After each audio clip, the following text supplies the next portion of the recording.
Now, Labor MP Stephen Jones spoke personally and passionately in the chamber last night about his views on the proposed religious discrimination bill. He's not calling for the bill to be scrapped. In fact, Labor wants it amended, but this is a little of what he had to say. He designs and makes his own clothes. He's a gifted makeup artist. He moves seamlessly between the wardrobes of men and women. He wears heels that give me vertigo and has more handbags than his sister. He has more courage than any other boy of his age that I've ever met.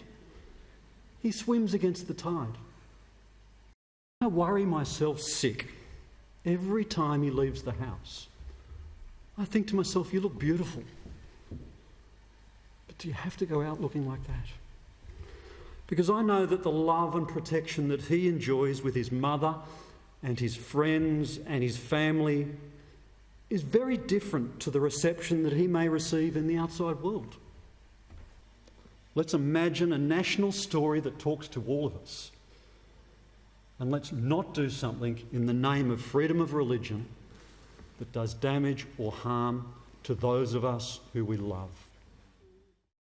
Stephen Jones there talking about the fears for his own 14-year-old son's safety. With me for his thoughts on where this debate is at and this bill is Liberal Senator, former Minister Eric Abetz. Thanks for your time. What do you say to the argument that this is a bill, a solution looking for a problem? Look, the need for religious freedom has been well and truly enunciated for a long, long time. It was part and parcel, if you like. It was the promise for the same-sex marriage debate that it would be followed up with a religious freedom bill. It's been on the agenda for a considerable period of time. Why is it needed? Ask Archbishop Porteous in Tasmania. Ask Israel Folau. Ask a whole lot of other people that have suffered religious discrimination, and it is a hole, if you like, in our suite of discrimination legislation which needs to be filled. And the Australian Human Rights Commission itself has acknowledged that we have sex discrimination, race, disability, age discrimination, etc. legislation, but we don't have religious freedom. Labor's looking to make some amendments. Should your colleagues be open to them?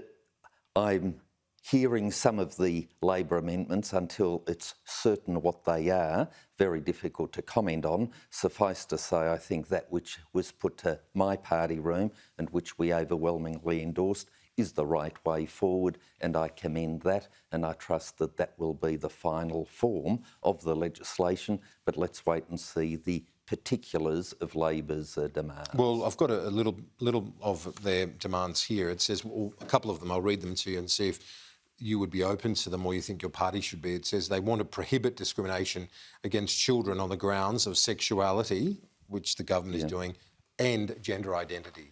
Why not just broaden that out? Oh, see, with gender identity, it's a fundamental issue of girls' schools and boys' schools. Mums and dads opt for those schools for whatever reason, and I think it's quite reasonable that if a mum and dad want to send their child to a all-girls school, that their potentially prepubescent grade 7 girl is not confronted by somebody in the change rooms that is shaving and for all intents and purposes is a biological male.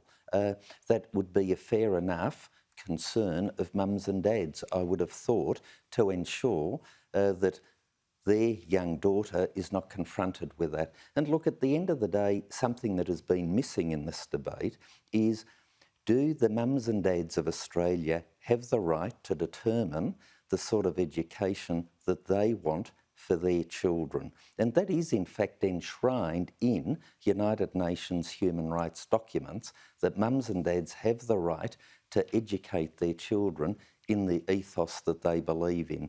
And but kids and as if well, mums and dads... kids of, regardless of their sexuality or gender identity, you wouldn't want to see a young child being discriminated against, would you, on the basis of that? Look, absolutely not, but the vast majority of bullying that takes place in our schools, sadly, I don't condone it, any bullying is bad and is to be condemned, but relates to physical characteristics such as height, weight, colour of hair, freckles, buck teeth, you name it, whether you need glasses, etc. And children can unfortunately be cruel to each other, and that is where the school community, teachers, everybody, has to pull together to ensure the protection of each and every student, irrespective of why they are coming under particular attention, be it because of their sexuality or because of physical characteristics that I've just mentioned. The government is not... are you confident the government is not trying to wedge Labor on this sensitive issue so close to the election? Oh, absolutely. And what the Labor Party, I think, are foolishly doing, are playing with fire. And I would have thought people of faith communities, Muslim, Jewish, Orthodox schools, Christian schools, will be saying, excuse me, you believe in religious freedom, allow us to practice it. And look, I can... What about to your own colleagues, including fellow Tasmanian and your friend Bridget Archer? Oh, look, Bridget and I are good friends. We have very differing views on this matter, but that doesn't stop me from supporting her or her supporting me. But the point I'm making is, can she expect a similar sort of backlash that you're warning Labor about? Oh, well, look, Bridget will be doing what she believes is right, but at the end of the day, I think the Australian people overwhelmingly are saying to us and the Parliament, let's get this thing done. It's been promised for a long time. It is something that most Australians are united about, and we do need a response, and I'm hopeful that the Parliament will deal with this, because if not, I suspect the Australian people will deal with those parliamentarians who have blocked this. Liberal Senator Eric Abetz, I appreciate your time as always. Thank you. A pleasure, thank you.